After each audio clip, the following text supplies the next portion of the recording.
Astaghfirullah.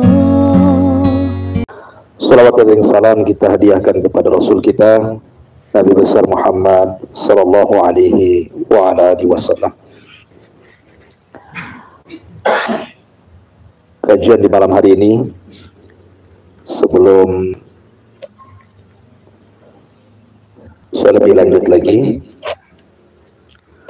ada satu kisah menarik yang dikisahkan oleh seorang ulama atau syekh ketika menguburkan jasad seorang wanita. Jadi kisahnya seperti ini. Jadi suatu ketika ada seorang wanita salehah meninggal dunia.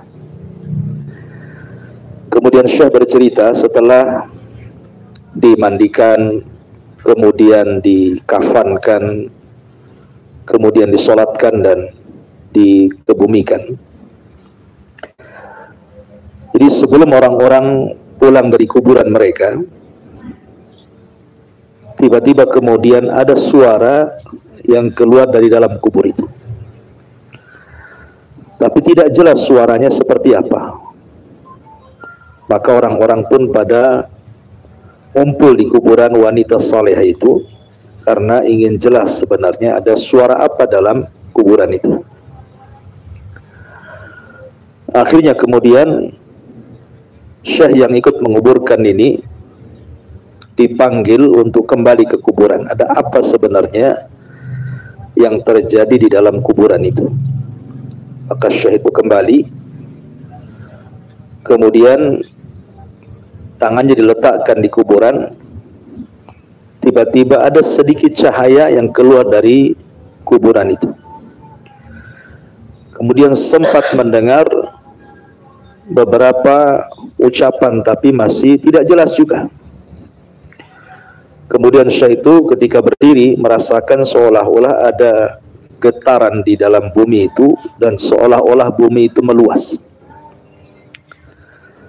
Jadi syekh ini penasaran dan mengatakan kepada jamaah yang hadir di kuburan itu, demi Allah sesungguhnya wanita ini sedang mendapatkan nikmat kubur. Nikmat yang tidak pernah dilihat mata, didengar telinga, kemudian terlintas pun tidak. Akhirnya kemudian syekh ini memanggil aina zawjuha, di mana suaminya? Mana suami dari wanita ini? Akhirnya kemudian datanglah suami daripada wanita itu. Kemudian ditanya oleh syekh, apa yang dilakukan istrimu semasa hidupnya? Maka suaminya mengatakan, demi Allah istriku selama hidupnya tidak pernah meninggalkan sholat 5 waktu. Kemudian kalau di malam hari sebelum tidur dia selalu membaca Al-Quran. Dan sebelum dia tertidur dia sempatkan membaca surah Tabarak. Tabarakalladzi biyadihil mulk wa huwa ala kulli syai'in qadir. Dan dia cinta dengan keluarganya, suka menyambung silaturahim. Dan dia suka juga bersedekah, memberi makan fuqara dan juga masakin. Secara global istri saya wanita, insya Allah dia wanita salihah. Maka syekh ini mengatakan, aku tidak tahu apa yang terjadi dalam kuburan istrimu, tetapi ada kemungkinan istrimu mendapatkan nikmat kubur. Lah, penggalan kisah ini diceritakan oleh salah satu syekh, akan tetapi tentu bisa jadi kisah ini memang benar terjadi atau tidak terjadi, karena kan perkara nikmat atau azab kubur itu kan perkara gaib. Tidak ada yang tahu kecuali Allah Subhanahu wa taala. Tapi kita akan ambil ibrah dari kisah ini. Ya. Jadi Nabi Shallallahu alaihi wasallam kan pernah mengatakan, apabila hamba saleh itu meninggal dunia, maka hamba saleh itu akan ditanya oleh 2 malaikat Munkar dan Nakir. siapa Rabbmu, siapa nabimu, dan apa agamamu. Maka Allah Subhanahu wa taala mengatakan dalam Al-Qur'an, yutsabbitullahu alladhina amanu bil qauli tsabit fil hayatid dunya wa fil akhirah. Orang-orang yang beriman apabila ditanya oleh mungkar dan nakir pasti akan sanggup menjawab dengan tepat. Dan apabila dia menjawab dengan tepat, maka Allah Subhanahu wa taala akan memerintahkan seorang penyuruh dari langit dan mengatakan, an sadaqa abdi, hambaku telah benar, maka luaskan kuburannya maddal basar, sejauh mata memandang, kemudian bukakan pintu sorga, hembuskan angin sorga ke dalam kuburannya, hantarkan kepadanya pakaian dari sutra dan makanan-makanan sorga. Kemudian setelah itu datanglah seseorang yang sangat tampan sekali, yang sangat indah sekali, bajunya baik, perawakannya baik, parasnya tampan, kemudian akan datang kepada orang yang dalam kuburan itu, kemudian akan berbicara. Tanpa terasa tiba-tiba kiamat sudah dekat. Maka sebelum kemudian berpisah dengan orang ini, maka sang mayit akan mengatakan, man anta, siapa kamu? Baik sekali menemani diriku dalam kesendirianku dalam kuburan ini. Sampai tak terasa kiamat sudah hampir tiba. Maka seseorang yang tampan, yang indah ini mengatakan, ana amaluka saleh. Sesungguhnya saya adalah jelmaan dari amal solehmu. Sesungguhnya saya jelmaan dari amal solehmu. Artinya bahwa yang menemani manusia di kuburan itu adalah amal kita. Ya. Makanya Nabi SAW mengatakan, yatba'ul mayyit, mayit itu akan dihantar ke kuburannya dengan keluarganya. Yang pertama meninggalkan si mayit itu apa? Hartanya. Jadi rebutan ahli warisnya. Kemudian yang kedua keluarganya, karena keluarganya hanya menghantar sampai kuburan, setelah dikebumikan pulang dia. Paling dijenguk ziarah kubur itu entah berapa tahun sekali kan gitu ya. Makanya Rasul mengatakan, wa yabqa amaluhu, tetapi amalnya tidak akan meninggalkan dirinya. Itulah amal yang akan menemani manusia di kuburan itu. Jadi semakin banyak amalan kita di dunia, maka semakin mengasihkan orang yang akan dijelmakan dari amal soleh itu untuk menjadi teman kita di dalam kuburan. Makanya tanpa sadar tahu-tahu kiamat sudah dibangkitkan. Padahal kalau ada orang yang meninggal sejak zaman Rasul sampai hari ini, berarti lama sekali dia hidup di kuburan itu. Karena kiamat gak dibangkit-bangkitkan masalahnya. Ya. Tetapi orang-orang yang ditemani amal solehnya itu tidak peduli kiamat kapan, mau dibangkitkan kapan, karena dia sedang asik ngobrol. Tahu-tahu setelah keasikan ngobrol, tahu-tahu dia memberitahu bahwa kiamat akan segera datang. Makanya dia mengatakan, siapa sebenarnya kamu nih, kok baik sekali gitu ya. Maka dia mengatakan, saya amal solehmu, sayalah solatmu, sayalah zikirmu, sayalah baca Qur'anmu, sayalah sedekahmu, dan begitu seterusnya. Lah wanita ini semasa di dunia, kata suaminya, memang betul-betul suka membaca Quran. Dan dia tidak pernah meninggalkan surah Tabarak dalam setiap malamnya. Sebelum tidur dia membaca surah Tabarakalladzi biyadihil mulku wa huwa ala kulli syai'in qadir. Dan Nabi SAW mengatakan, thalathu ayat syafa'atu lirajulin, ada 3 ayat yang akan menjadi syafaat bagi para pembacanya. Salah satunya adalah orang yang membaca suratul mulk, Tabarakalladzi biyadihil mulku wa huwa ala kulli syai'in qadir. Maka wanita ini tidak pernah meninggalkan setiap hari. Dia baca surat yang lain, ujung-ujungnya sebelum tidur dia sempatkan membaca suratul mulk. Ya. Dan Nabi SAW mengatakan kepada para pembaca Quran, kata Nabi SAW, iqra'ul Quran fa innahu syafi'an li ashabi. Bacalah Al-Quran, karena Quran itu akan menjadi penyelamat bagi orang-orang yang membacanya. Makanya wajar wanita ini kalau dikatakan oleh Syekh, boleh jadi dia sedang mendapatkan nikmat kubur, karena Al-Quran telah memberikan syafaat kepadanya. Kemudian dia suka bersedekah. membantu orang-orang yang susah. Dan Nabi SAW mengatakan, barang siapa yang mengeluarkan kesulitan manusia, maka Allah akan keluarkan kesulitan dia saat kematiannya. Makanya Allah permudah saat kematiannya gitu ya. Kemudian juga dia tidak pernah lepas daripada sholat 5 waktu. Dan sholat 5 waktu itu penyelamat kita, dunia kita dan akhirat kita.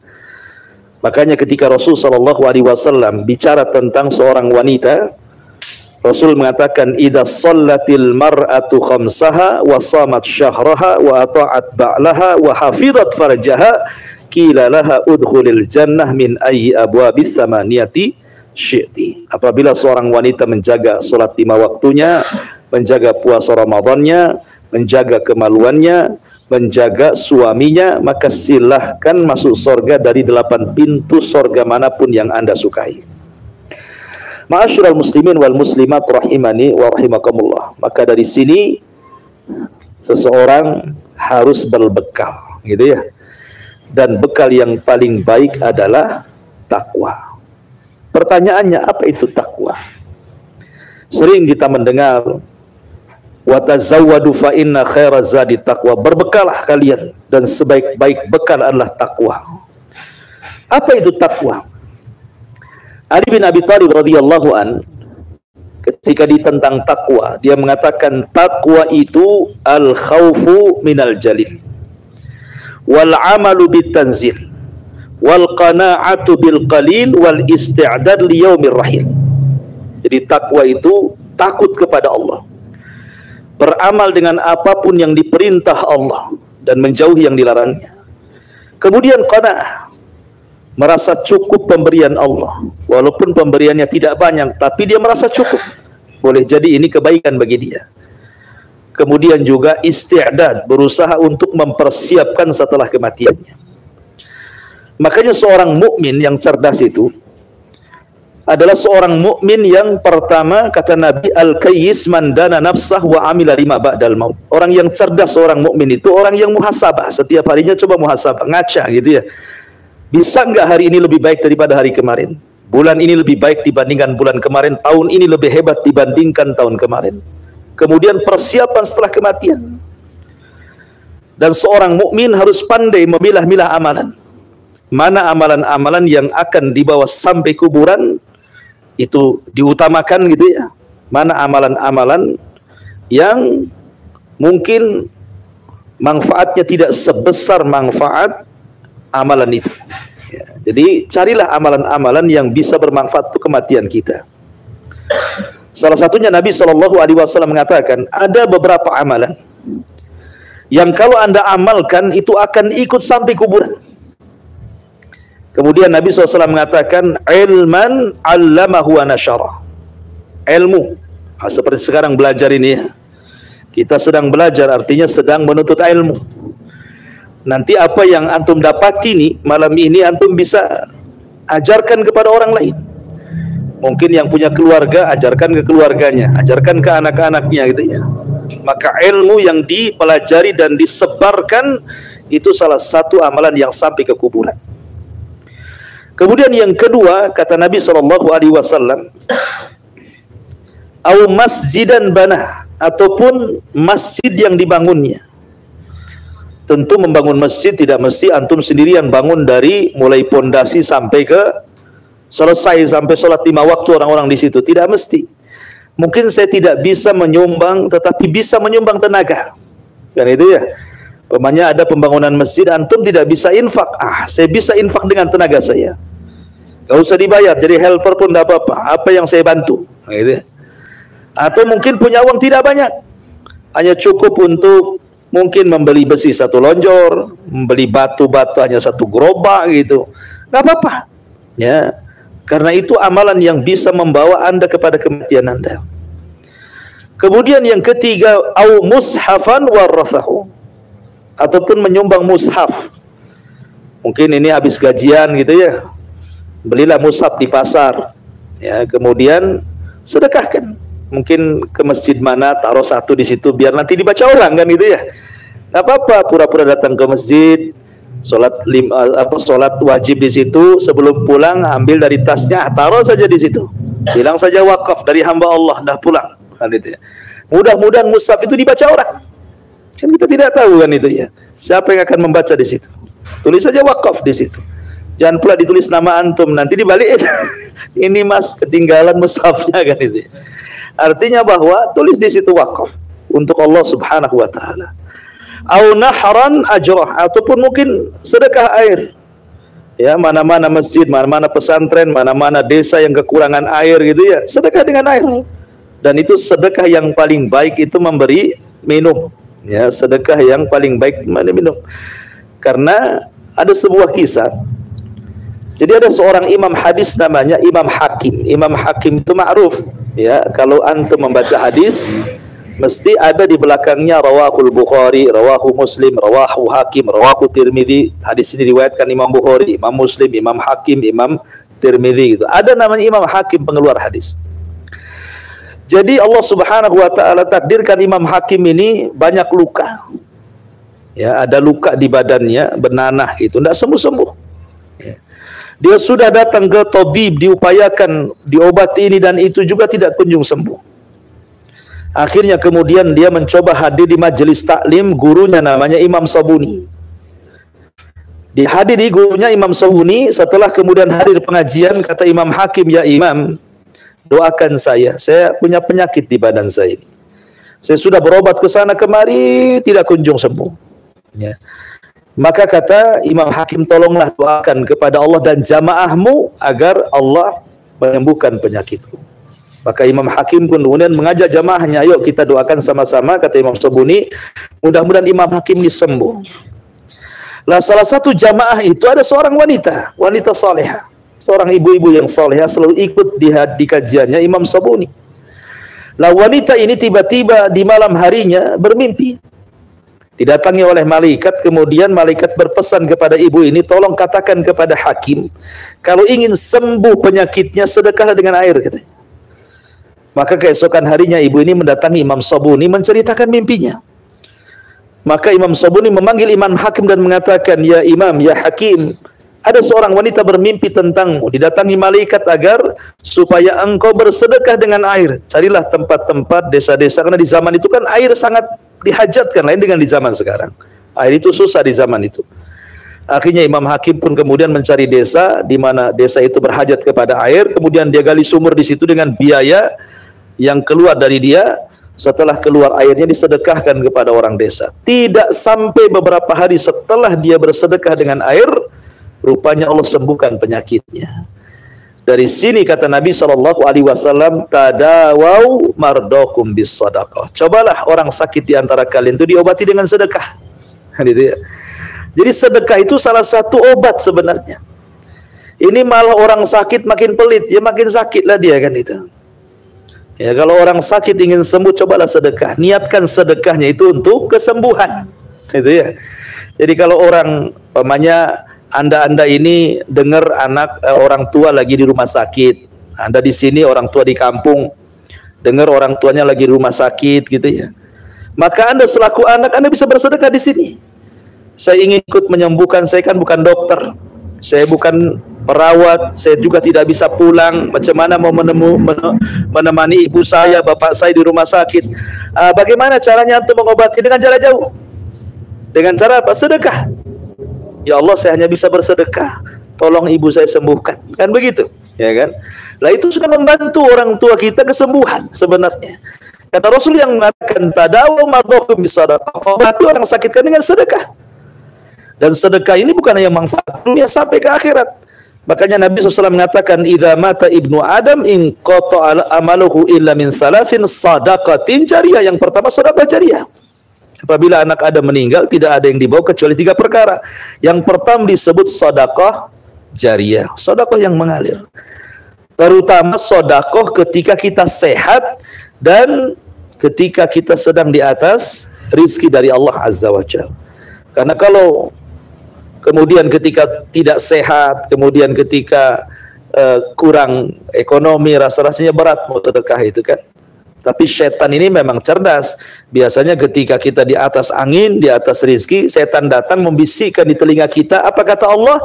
Ya'idukumul faqra wa ya'murukum bil fahsya. Jangan sedekah, nanti takut fakir kamu. Nanti kamu jadi miskin. Ya, kata setan itu ya. Kamu belum ada kulkas, ya, kamu belum ada mobil, kamu belum ada motor, diwasi-was-wasi, akhirnya nggak jadi sedekah tuh. Ya, sedekah ya akhirnya ya ala kadarnya. Yang penting tidak rugi katanya. Ya.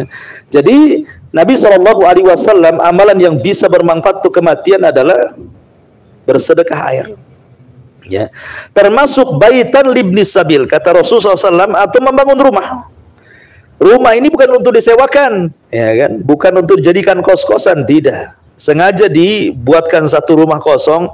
Nanti kalau ada kerabat datang bisa singgah di situ, ada kawan datang singgah di situ. Hanya rumah singgah saja.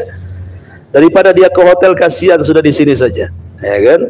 Maka ini juga amalan-amalan yang akan mengalir setelah kematiannya.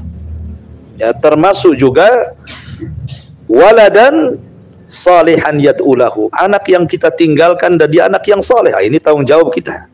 Orang tua mendidik anak supaya menjadi syafaat bagi orang tuanya. Dan secara umum amal saleh itu bermanfaat setelah kematiannya. Tetapi begini, ma'asyiral muslimin yang dimuliakan Allah Azza wa Jalla. Kisah tadi memberikan inspirasi kepada kita, ya, bahwa kita harus beriman dengan yang gaib, bahwa ada sesuatu yang akan terjadi setelah Anda dikubur. Dan kematian di zaman sekarang ini tidak bisa diprediksi, kan? Kematian di zaman sekarang, mana ada orang memprediksi kematian di zaman sekarang? Tidak ada yang bisa memprediksi. Sekarang anak-anak bisa mati ketabrak, kan itu ya. Anak-anak remaja yang sebenarnya masih panjang lah dia masa depannya. Tahu-tahu trek-trekan sebentar saja sudah diantar ke kuburan tamiang, ya kan? Hari-hari kita mendapatkan kematian. Oke lah, itu tidak jadi ibrah, tetapi yang jadi ibrah adalah sebuah keyakinan bahwa ketika orang dikubur itu ada peristiwa kuburan yang ini yang harus kita waspadai. Di antaranya apa? Himpitan kubur, fitnah kubur, adab kubur. Nah, ini kan jangan sampai kemudian pertama himpitan kubur. Himpitan kubur ini kalau mengenai orang-orang yang tidak beriman, kurang amal salehnya, fasik, fajir, banyak berbuat jahat, itu akan meretakkan semua kulit-kulitnya, tulang-tulangnya, persendiannya, diretakkan betul-betul. Dia menjerit-jerit. Siapa yang tahu jeritan Anda kecuali hewan saja. Manusia tidak bisa mengetahui jeritan orang-orang yang ada di kubur itu. Ya. Kemudian yang kedua, fitnah kubur, pertanyaan. Nah, ini pertanyaan ini harus dipelajari di dunia, yang disebut dengan usul tsalatsa. Tentang mengetahui siapa Tuhan kita, Nabi kita, agama kita, ini harus dipelajari nih. Ya. Sebab kalau Anda tidak belajar siapa Tuhannya, siapa nabinya, apa agamanya, maka Anda akan dipersulit untuk menjawabnya. Karena yang menjawab itu bukan hafalan, tetapi amalan.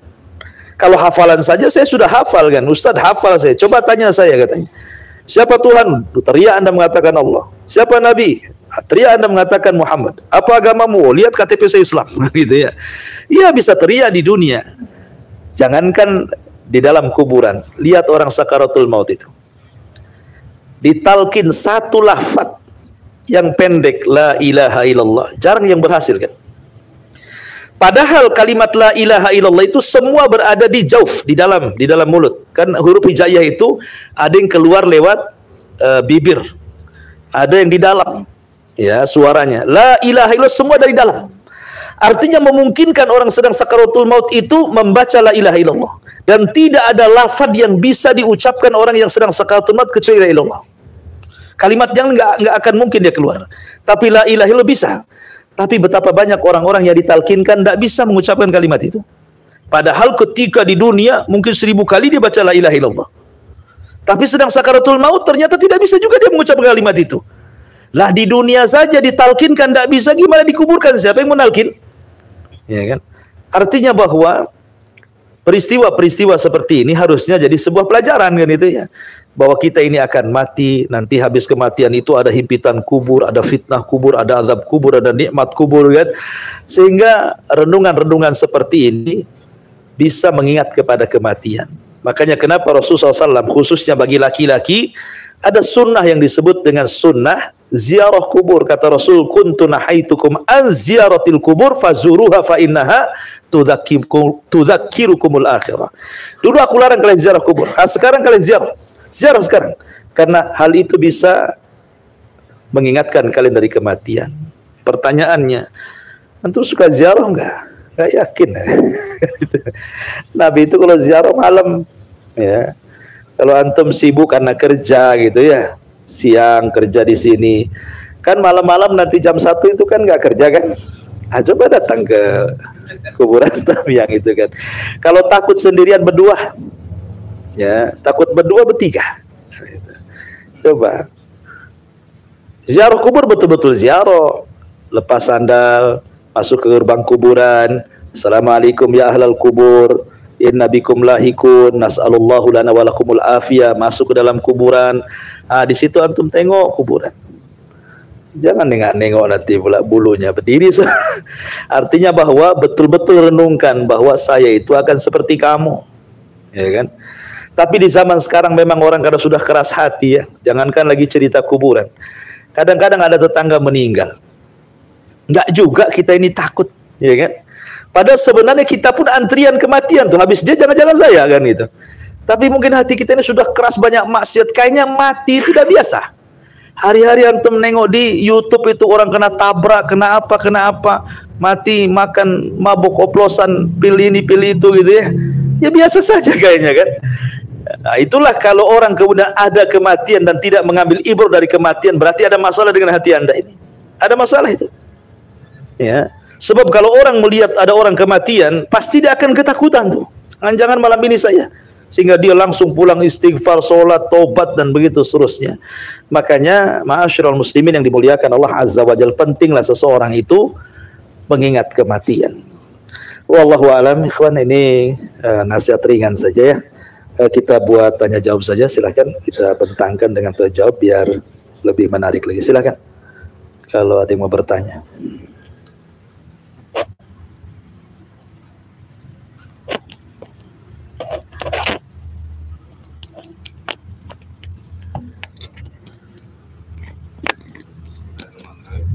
Ya.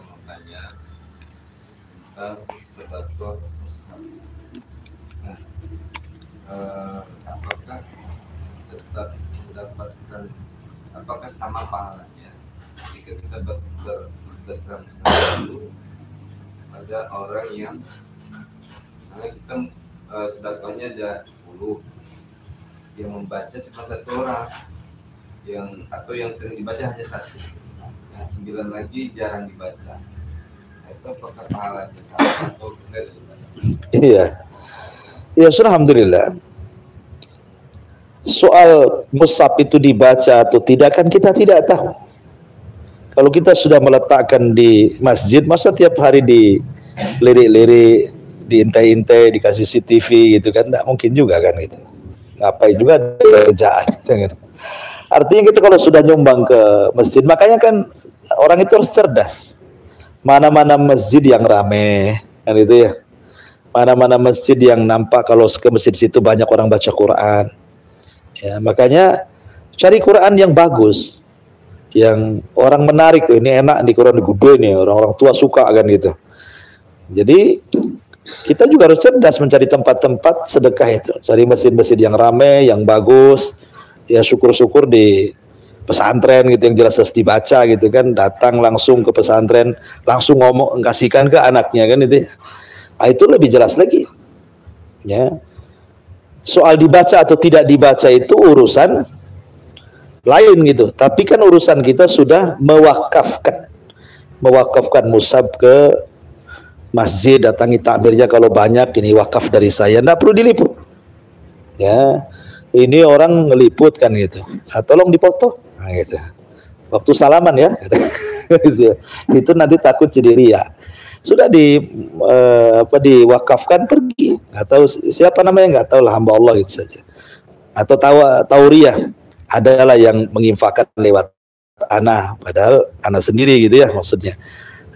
Usahakan bagaimanapun sedekah itu kan asal hukumnya tidak diketahui. Sedekah diketahui orang itu hanya untuk memberikan contoh saja. orang lain sedekah, saya sedekah. Biar dilihat orang. Akhirnya kemudian menjadi contoh dan diikuti orang. Sebagaimana Nabi SAW ketika mau menyerang Romawi di perang Tabuk. Pasukan banyak, tapi senjata nggak ada, kuda tak ada. Sementara pasukan Romawi ini kuat-kuat gitu ya. Cuma mau melawan Romawi, pasukan banyak, senjata tak ada, kuda pun tak ada. Akhirnya Nabi SAW menyebutnya Jaisul Usrah. Itu tentara miskin. Mau perang tidak punya senjata katanya kan. Akhirnya Rasul berceramah ya tentang sedekah jihad itu. Satu orang pulang ke rumahnya membawa uang 1 kresek, langsung di hadapan para sahabat yang lain langsung diberikan kepada Nabi biar ditonton. Akhirnya rupanya dengan sebab orang ini yang lain ikut pulang, mengambil harta-hartanya kemudian ikut nyumbang di situ. Kata Nabi SAW, "Man sanna sunnatan hasanatan falahu ajruha wa ajru man amila ba'dahu la yanqusu min ujurihim syai'ah." Siapa yang memberikan contoh terbaik diikuti orang, maka dia akan mendapatkan pahala dan pahala orang yang mengikutinya tanpa mengurangi pahala dia sedikit pun. Jadi boleh, tetapi asal sedekah itu sir. Ya, artinya tidak boleh terang-terangan. Kan di zaman sekarang kan apalagi YouTuber itu itu ya. Sedekah itu cari follower saja ya. Dia sedekahnya umpamanya berapa juta, tapi dari YouTube dapat lebih banyak lagi kan. Pancingan, sedekah pancingan itu kan itu ya. Jadi kadang-kadang aneh gitu ya. Kok sedekah kok bisa dimanfaatkan untuk mencari keuntungan dunia gitu ya. Padahal sebenarnya Anda tidak seperti itu pun kalau sedekah yakin Allah akan mengganti. Pasti Allah mengganti. Masalahnya itu membuka pintu riya masalahnya. Akhirnya kemudian dimasukkan YouTube, komentar YouTube di bawah itu. Kalau komentar yang baik-baik senyum, alhamdulillah. Sekali ada komentar yang jelek, tak langsung ke hati itu. Gitu. Ini kalau bisa diblok saya blok, tapi tidak bisa kan. Kan ada. Jadi akhirnya kan jadi ajang pamer jadinya ya. Jadi ikhlasnya dipertanyakan. Ya kita sih hanya berhusnudzon saja kepada orang-orang yang meliput sedekah, ya mudah-mudahan itu bentuk tanggung jawab mungkin ya dari para muhsinin gitu ya. Tetapi bagaimanapun namanya pintu-pintu setan itu cerdas, ya kan? Walaupun tidak ada titel S1, S2, S3, setan itu cerdas kan itu ya. Dia lebih paham ini harus digoda seperti apa. Karena setan itu kalau menggoda orang kan tidak harus disuruh zina, disuruh khamar, disuruh enggak. Setan itu kadang-kadang nyuruh sholat juga, sholat tapi riya gitu ya. Sedekah tapi riya. Disuruh ibadah juga sama setan itu. Ya, tetapi dipalingkan ibadahnya. Wallahu a'lam. Iya. Ziarah kubur. Apakah ada anjuran berapa kali dalam 1 tahun itu atau Rasulullah dulu seperti apa? Ya, alhamdulillah anjuran ziarah kubur itu tidak ditentukan waktu, tapi bagi laki-laki disunnahkan sering. Laki-laki itu disunnahkan sering. Kenapa? Karena laki-laki ini banyak persoalan di luar, ya kan? Sehingga terkadang persoalan-persoalan itu akhirnya kemudian menjauhkan dia dari kematian. Dengan sibuk dunia akhirnya lupa akhirat. Ya kan? Kalau perempuan kan di rumah saja kan, atau perempuan itu cenderunglah bisa mendekatkan diri kepada Allah gitu ya. Lebih rajin kalau ibadah gitu. Kalau laki-laki kan memang ibadahnya di luar, kemudian lupa dengan akhirat. Laki disunahkan ziarah kubur. Perempuan itu tidak disunahkan sering-sering. Perempuan itu ya mungkin setahun sekali, 1-2 kali sajalah. Tapi kalau laki-laki kalau memang bisa dianjurkan sebulan berapa kali kan itu, alhamdulillah. Ya karena Rasul mengatakan sunnah hukumnya ziarah kubur itu. Sunnah itu ya, memang dianjurkan sekali untuk mengingatkan kepada kematian. Apalagi berziarah kepada kuburan orang tua yang sudah meninggal gitu kan. Selain juga berdoa kepada kaum muslimin, juga dihususkan berdoa kepada orang tua.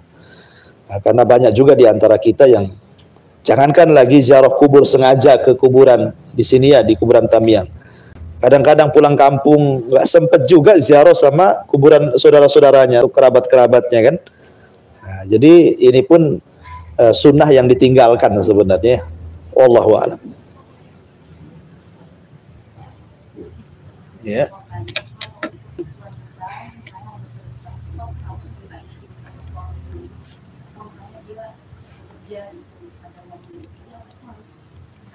Perginya kemana? Pergi bersedekah. Lihat kan, lihat itu uang sendiri atau uang suami. Kan kadang-kadang istri ini kan cerdas, kadang-kadang minta uang belanja, umpamanya dikasih suaminya 1 bulan 5 juta, tahu-tahu habisnya cuma 3 juta, yang 2 juta pula ditilapkan gitu ya. Kan ada itu istri-istri yang hemat, yang cerdas gitu kan. Berarti kan itu sudah uang tabungan istri kan. Ya, selama ini suami tidak komplain kan. Nah, cuman jangan pula kasih 5 juta tapi kangkung tahu, berarti kan ada masalah dengan keuangan itu kan. Kok 5 juta kok ini aja penuhnya katanya.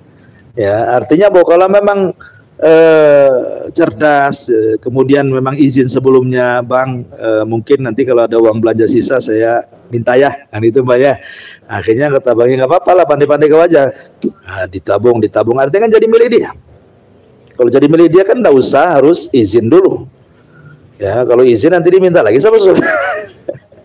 Apalagi istrinya itu memang pekerja, artinya punya pekerjaan di luar daripada pekerjaan suaminya. Kan ada wanita-wanita yang di zaman sekarang ini kan enak bisnis online dari rumahnya, ya jual baju, jual apa, akhirnya dapat uang, berarti kan solid milik dia. Kalau uang itu hasil murni istri, suami tidak bisa ngambil-ngambil. Itu memang solid milik dia, terserah dia mau kemana, karena asal jangan kepada hal-hal yang diharamkan saja. Ya, tapi kalau memang sedekahnya dari suami, ya minta izin lah kalau itu uang suami. Karena memang uang suaminya, tapi kalau itu uang istri, ya nggak usah perlu izin lah. Apalagi izin-izinan. Ya, wallahu a'lam. Kan yang tidak terputus itu salah satunya doa anak ke sama orang tuanya. Misalnya orang tua meninggal. Gimana? Kalau untuk misalnya orang tua kita sudah meninggal, kan berarti yang tidak terputus doa anak untuk orang tuanya, meninggalkan anak dulu orang tuanya misalnya. Tapi kalau misalnya untuk kayak selain orang tua, misalnya tapi masih kerabat kita kayak atau tante atau kakek. Sama saja, ya. Paman itu kan bagian daripada orang tua, kakek juga orang tua kita. Sama, orang tua itu kan bukan bapak saja. Kakek ibu itu orang tua kita. Paman-paman itu orang tua kita. Bibi-bibi itu ibu-ibu kita semuanya. Nah, pokoknya yang jalur ke atas itu semua orang tua. Ya, jadi kita doakan juga paman kita yang sudah meninggal, bibi kita sudah meninggal, kakek sudah meninggal. Doakan juga, tidak terfokus kepada bapak saja. Makanya kalau orang tua meninggal, siapa yang jadi wali? Paman. Berarti paman itu bimanzilatil ab, sekedudukan dengan bapak, karena bisa jadi wali kan. Nah, kemudian paman gak ada, siapa yang jadi wali? Saudara sekandung. Saudara sekandung dari bapak gitu ya. Ya, jadi kerabat-kerabat itu juga masih, karena begini, Allah Subhanahu wa taala berfirman di dalam Al-Qur'an itu, walladzina amanu wattaba'athum dzurriyyatuhum biimanin alhaqna bihim dzurriyyatuhum, dan orang-orang yang beriman kemudian menularkan keimanannya kepada keluarganya. Siapa keluarga kita itu? Ya kalau disebut keluarga ya ayah, ibu gitu ya. Kemudian anak, kalau ke samping ya saudara-saudara, kalau ke atas ya paman bibi gitu kan, itu kan masuk dalam keluarga. Ya, tetapi mungkin dari segi kerabat gitu ya. Artinya mereka keluarga juga, ditularkan keimanan kepada mereka, maka Allah akan kumpulkan mereka pada hari kiamat. Ya, jangankan kepada keluarga, pada orang lain saja. Allah mengajarkan, Rabbana ighfir lana wa li ikhwanina alladzina sabaquna bil iman.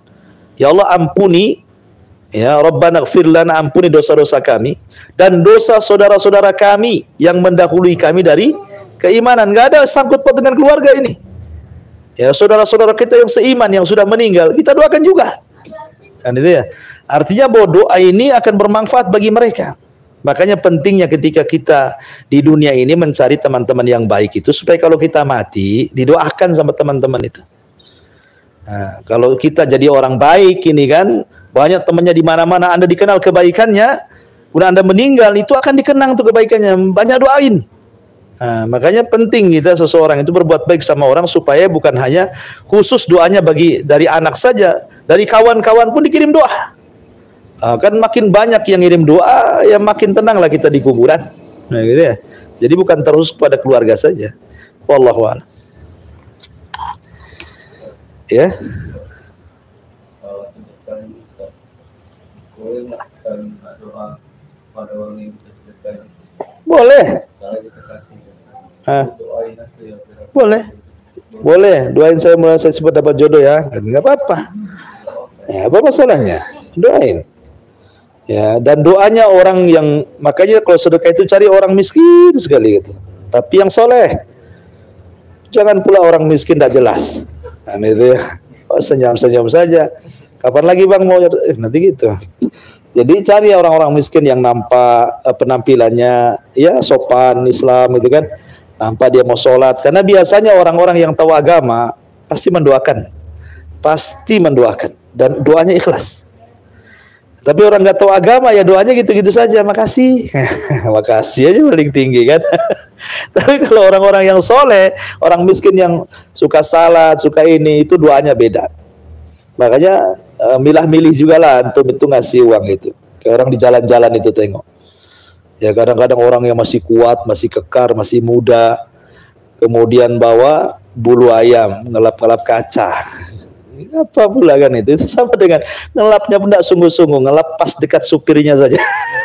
Nengok orangnya cuma ngilangin debu, ada nggak orangnya di situ kan itu ya. Kadang-kadang juga sekarang ini ngemis ini sudah dikemas dengan badut lah, dengan apa intinya ngemis sebenarnya itu. Apa manfaatnya coba ditengok di situ. Ya, kadang-kadang kita risih juga kan. Kan dalam Islam itu kan orang yang boleh minta-minta itu hanya 3 orang. Satu, memang dia orang miskin disaksikan orang-orang bahwa dia itu miskin. Ya, umpamanya sekarang ada dari surat RT, memang RT mengatakan orang itu miskin di sini, paling miskin lah di sini kan. Atau memang dia nolong orang sehingga dia bangkrut. Dia membayar utang orang, akhirnya dia pula yang bangkrut. Ya, maka dia boleh minta-minta hanya sekedar untuk menopang hidupnya saja. Atau orang kaya safar hilang dompet, bingung dia. Mau makan nggak ada dompetnya, walaupun kaya di kampungnya, kalau di situ jadi dari kerek dia kan hilang dompetnya gitu. Paksalah dia ngemis-ngemis di situ. Yang penting bisa makan sampai pulang kampung. Ya, artinya hanya 3 orang ini yang boleh ngemis, nggak boleh selain ini nggak boleh. Makanya saya anjurkan sebaiknya kalau di jalan-jalan nggak usah dikasih lah. Apalagi waktunya sholat. Ini waktu jam 12 kok masih aja nongkrong di sini gitu kan? Apa nggak sholat orang-orang ini kadang-kadang kan? Aneh gitu. Jadi biar mereka kapok, kalau nggak ada yang ngasih kan dia juga tobat juga ya, sudah tobat gitu. Bahkan saya dengar ada peraturan pemerintah sekarang ini kan, gitu jangan ngasih orang-orang kayak gitu itu ya. Ya betul juga lah kan itu merusak pemandangan Islam jadinya. Wallahu a'lam. Taib, saya kira cukup, mudah-mudahan ada manfaatnya. Subhanakallah bihamdika, asyhadu an la ilaha illa anta astaghfiruka wa atubu ilaik. Allah ta'ala. Assalamualaikum warahmatullahi wabarakatuh.